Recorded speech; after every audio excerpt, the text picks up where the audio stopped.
At 7, she declared herself too sophisticated for New Jersey.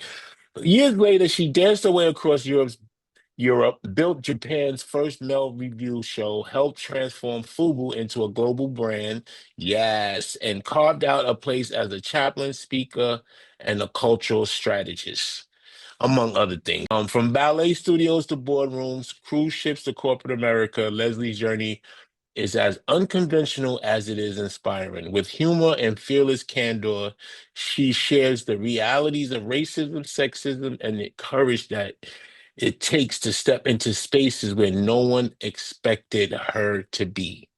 More than a memoir of first, someone has to be the first is a call to action, a reminder that success isn't just about opening doors, but about keeping them open.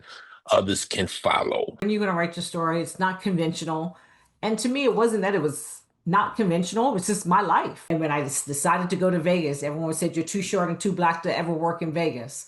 And I did not work for 3 months. And on that third month, I got 3 jobs in one day. And then being in Europe and performing in Europe and then going to Japan and owning the first male review show, it sounds great, but I had death threats, because Yeah. people thought I was changing the culture.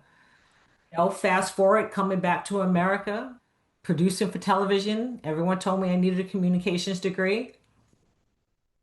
So much for that. I produced for television without that communications degree. Everyone told me not to take the job with FUBU. And when I tell you everyone, Yeah. I mean Yeah. everyone. You're making the biggest mistake of your career. And And now all look I at saw, them.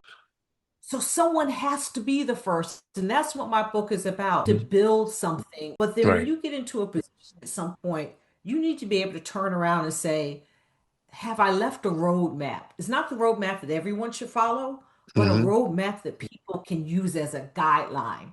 So when Yeah. they're in these rooms, when they're in these places, when they have these opportunities, they can realize that there's something bigger than them.